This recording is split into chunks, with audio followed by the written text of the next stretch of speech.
it's your first time here on my channel, my name is Passion, and this is my husband Quentin. If you guys didn't, haven't been on my channel before, he's not new here. And we're just going to talk about our miscarriage story. I thought you were gonna fall into that look. Oh, anyways, we're gonna talk about our miscarriage story. It's been a long 3 months, and I just felt. It's been 3 months. It's been 3 months, yeah. Jeez. I feel comfortable talking about it now because that's like part of our story now, and it's in our past now, and I'm ready to talk about it. So I'm gonna start off first, and then my husband's just gonna jump in because he's a man of few words. He don't really like to talk, so I'm gonna say a little bit of the story, and then I'll allow him to chime in.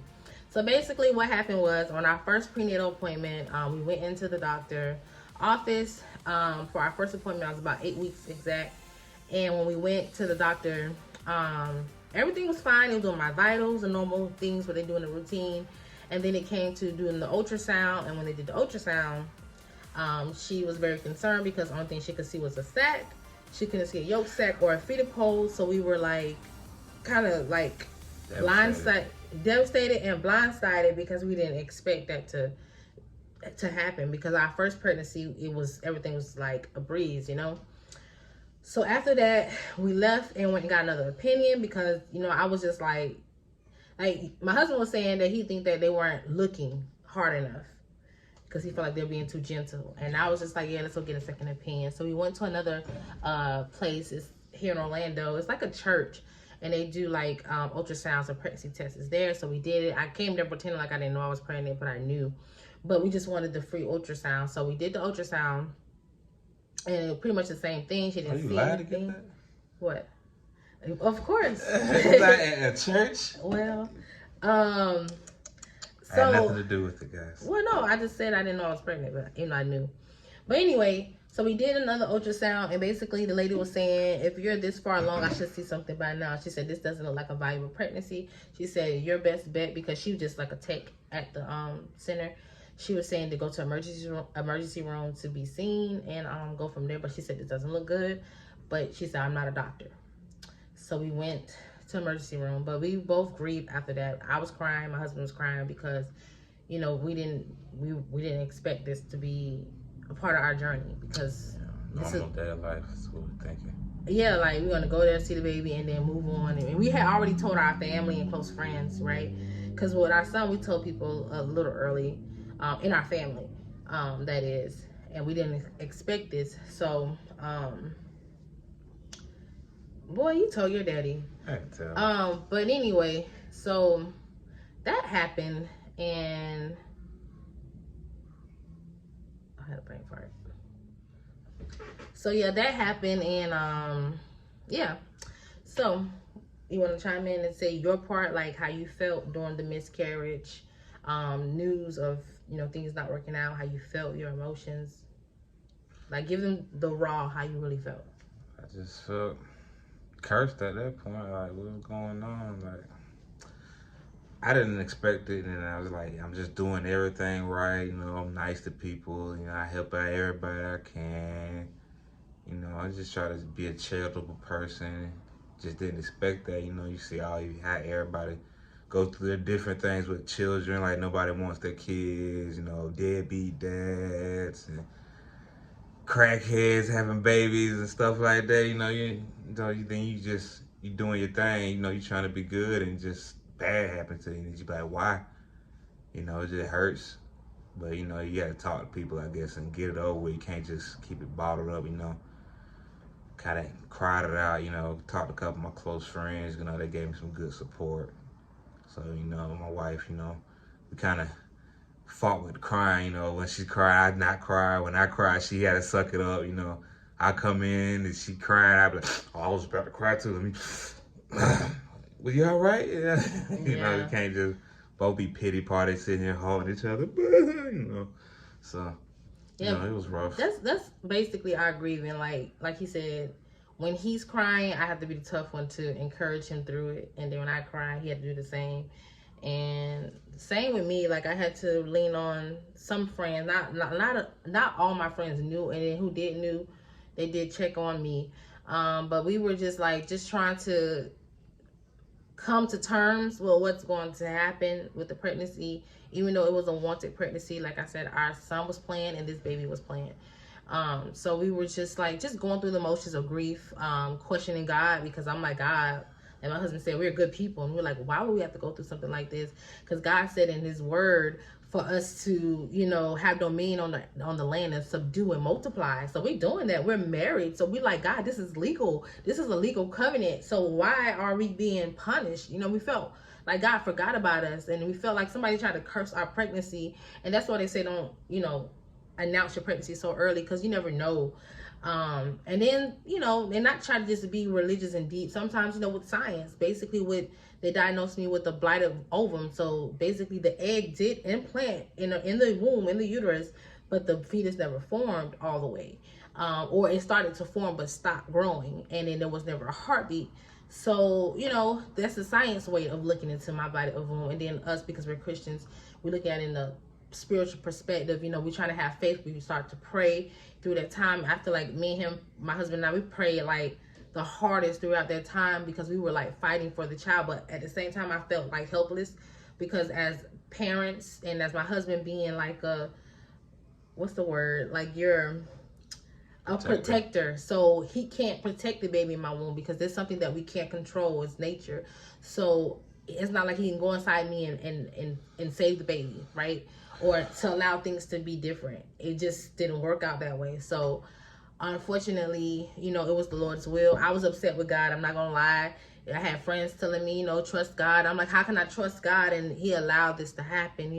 It was hard for me to even though I know God, it was just hard for me to be okay and accept this was his will. We wanted this pregnancy. We already had the age gap planned out, but at the end of the day, God's will is over our own. It is his ways is not our ways. His thoughts is not our thoughts. And we don't know what his plans was, at that time, because it could have been something wrong with the baby. And God's like, let me stop this because something's off right now. So I'm just going ahead and stop the pregnancy, because the baby could have had a bad quality of life because of chromosome issues or whatever it may be with that pregnancy. So, it was very trying. And now people who, actually, let me tell you guys this. Let me not forget this part. Even throughout the pregnancy, I was having all the symptoms. I didn't have any signs of a miscarriage. I didn't have no bleeding, no cramping, no nothing. So my body naturally was not going to miscarry. And the doctor even said, she said, I have a nurturing body, because my body was not going to let go of this pregnancy. My body did not catch the hint that I was no longer pregnant and this pregnancy wasn't progressing. I was having tender breasts, morning sickness, sleeping, fatigue, everything you can have, food aversions, high sensitive smell. I was having all of that. Breast tenderness. My stomach was growing, my uterus was moving, my belly button was trying to stick out. It was all, and plus, I'm not a first time pregnant. It was my first pregnancy, so my body was showing very early. I couldn't even hide it if I wanted to. It was you could see a small little baby bump. So that's why it was so confusing, and that's why we were kind of in denial, because how can I still have all these symptoms and you're telling me I'm supposed to be miscarrying, but I'm not, bleeding or anything. And then I was having nightmares in the midst of this, of miscarrying at home. I could see a sack and a baby. I couldn't sleep. Me, I was dismissing it. Man, look, maybe it wasn't that. And my husband, he was being very optimistic. Maybe the baby is in there. Maybe they maybe missed it. And he was trying to be positive. But the thing is, we were being so positive and being, having that hope that something can change, because you will read on the internet that people went through this, where they said there wasn't a baby, and then it came back a week later and there was a baby and a heartbeat. So we were expecting that maybe this would happen in 2 weeks, because they told us to come back in 2 weeks, and she told me just do the blood work and the ultrasound. But when we came back in 2 weeks, it was nothing. And then when I came out of that appointment, I told my husband, I was just like, nothing changed. And I was really mad at God. When I said I was pissed at God, because I'm like, God, I've been praying, I've been declaring your word, and nothing changed. Nothing. It was just still an empty sack. And so I started to cry and get upset. My husband was crying, getting upset. We had to talk to family members. Our parents and grandparents have been very instrumental through our time of grief, because it was like a roller coaster back and forth. What if I am pregnant? What am I not pregnant? Is there a baby? There's not a baby? Is it viable? Is it not viable? So we were This went on, to make a long story short, for 4 weeks. A whole month of back and forth, until we finally got to a point where we were like, stressed out. It's not going nowhere. I say, even if I was, there may be a small hope. Every time I get an ultrasound, at that point, I didn't want any more ultrasounds. I'm like, there's nothing changing.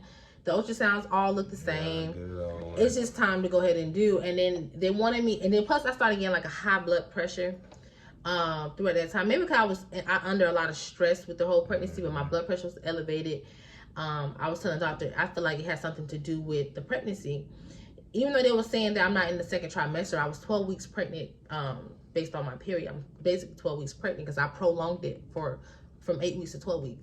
And he was saying that I may have blood pressure issues, which, I mean, that's a whole nother story. I was about to argue with him because I don't suffer with high blood pressure. So that was happening, and then I still wasn't having any bleeding. I had like a slight spotting, but nothing. My cervix was closed. Everything was just like, my body was not miscarrying on its own. So I did not want to take the pill because I heard really bad stories about the pill. So I opt for a DNC. I had to fight for a DNC. I had to literally argue with the doctor to give me a DNC because of the pandemic and COVID. She called me hot about 3 times. Exactly. I was pissed because I was like, I'm not going to go home and go through this by myself. I'm not doing that. I'm not going to stay home and bleed and crap. I cussed out about 2-3 different doctors. Yeah, I did. I had to yell at a lot of doctors just to get my point across. And that's the thing about being a black woman. And I try not to make things about race, but, you know, we have to really advocate for ourselves. And I'm like, I don't feel like it's safe for me to do it at home. I don't want to do it. I'm telling you, I'm not going to do it. I'm not taking or accepting any pills that you're going to give me. I want the DNC. And he said he's going to see what he can do over the weekend. And he did. And we ended up scheduling the DNC for that Wednesday. And he called me Monday. And we got the ball running. So with our DNC experience, it went by pretty well. And I made a vlog, and I'm going to share the vlog on my channel of me getting ready for the DNC. I was scared. I was crying because I never had been under general anesthesia before. Never had any type of surgery. You know, it was a small procedure. It was still like nerve-wracking, to say the least. But it was like really fast. You want to chime in on like the DNC experience? You got a knot on your head? Oh, go ahead. My vein. Good. Nah, I just was running around the hospital, just walking, just waiting. I walked and sat in the garden for a minute, just looked out. Not about you, I'm talking about me and me going through that procedure. I wasn't in the surgery room. Like, okay, your wife is going to go have a procedure. How do you feel? What was your thoughts prior to that? That's what I mean by that. Yeah, I just try not to get sad. I almost got sad on the way there, but then I called my homeboy. You know, he lifted my heart, lifted my spirits a little bit, so I wouldn't cry. So, you know, I had to change the subject. I didn't want to get sad all over again when I know it's over with. Like, you know, I'm on the way. So, I really just was ready for it to be over with at that point. Just ready to, you know, move on with my life. You know, that was a long month of me just dwelling on, are we gonna have a kid? We're not gonna have a kid. Is it gonna happen or not? And then it just happened, and it was like, oh, well, dang. Now I gotta tell everybody. Exactly, and that's another thing too. You gotta tell everyone. That's like, the worst part. I was like, man, how is this gonna? Is it gonna be awkward? Like, am I gonna cry in the middle? Like, before I started cracking, you know. What happened? It was just. Oh dang, I ain't wanted to come out like that, you know, but you know, it was pretty natural, you know. I just kind of happened when we didn't really tell nobody till like almost the day of the surgery, because we really didn't know till that we weren't for really sure. So like Monday, Tuesday, then I kind of, you know, well, gotta get ready to tell somebody. So I had to talk to my grandma, because when I called my dad first, I was gonna let him hold our son while it's going down, but he was out of town, so I ended up having to tell him why. And then he was like, you know, okay, yeah, you know, kind of patted me on my back through the phone. So then I had to call my grandma and let her know. And then it's like, okay, now it's cool, you know, I had to get it off your chest. You finally had to tell him, you know, it's just like, okay, now whoever needs to know, I could tell it's nothing no more. Right. Came back natural, like, yo, what happened to the baby? I had a miscarriage, man, you know. It's oh, for real, yeah, it's moving on. But yeah, it was like that. Yeah, so like my husband said, the DNC was pretty quick, and we had to go ahead and tell family. My family pretty much already knew. It was mainly My in-laws, they needed to know. My mom and dad, they was already in the loop, of course, because I'm the one physically going through the procedure. So I had to definitely tell them. I'm silent, Bob. Talk. Yeah, he don't talk much. Nobody. Unless you gotta put a gun on my head. Call your grandma. Okay, Passion. Put the gun down. So, yeah, but after the procedure, I was actually like, I was relieved. I was happy. And it's weird that after, coming there sad, but after having a procedure and losing a pregnancy that you wanted, it was kind of hard to just like still, well, not hard. I won't even say it was hard. I was at peace afterwards. God gave me peace. And that's one thing that was important. And I was happy. The recovery was very quick. I had minimum bleeding. I had cramp really bad for like the first day only, that first night. And after that, it was like minimum cramping, like a period cramp, and some bleeding on and off. And that was like a couple of days ago. When was that? Wednesday. So today is Sunday. So Thursday, Friday, Saturday, Sunday. It's been 4 days since my DNC. So I've been physically fine. I feel like myself. Honestly, I'm ready to go again whenever we're ready to. At first, I was thinking, oh, maybe I give him some time. But honestly, and we're not going to try this time. We're just going to allow God to do what he want to do. We just do what we do to make a baby. And, but this time we're going to keep it to ourselves a little bit longer. Keep it, and don't rush to say anything. And of course, it's a new life. So you want to share the good news, but we're going to just keep it to ourselves a little bit longer next time. And when we do announce it, the baby's going to be almost here, pretty much, right? Yeah, right. Well, I'm going to try to get to... Good. No, honestly, no, because I'm not going to go through that again where I have to tell people. No, you can't tell. You do tell somebody. That's what you better know. Yeah. Anyway. So, yeah, we're now at peace, and we're moving forward, and we're closing that chapter. I never expect to ever go through something like this, but we had a good support system. That was not pleasant. No, I won't wish that on nobody. That was rough. Absolutely rough. It really was. But I'm just thank God that I'm grateful that we have a healthy son, and I'm healthy, my husband healthy, and we can have more children. We're still young. We're still in our prime, and we can have more children. It makes you love your other one a lot more too. Yeah. It really does. I really love my other son. Yeah. I love that little baby boy. And we're gonna have more kids. God gonna bless us with more children. We wanted 4, now I'm going down to 3. Because I don't know if I'm gonna keep on going through all that. So I feel like we had 4 kids. We lost 1, and we're gonna have 2 more. And that's it. And I'm believing in faith, no more miscarriages. But that's part of our story. I hope we got everything out the blue. I kind of threw this video out on my husband because he wasn't expecting to record a video. Told him before this video. Exactly. He wasn't expecting to record a video. But I was like, I want to make this video and talk about our story. Because I know some people or someone out there dealt with a miscarriage. And a lot of people don't talk about it, but it's okay to talk about it. So, yeah, that's our miscarriage story. We lost our baby, but God is still in control. And we are moving forward, and we're happy. And yeah, you have anything else to say? You good?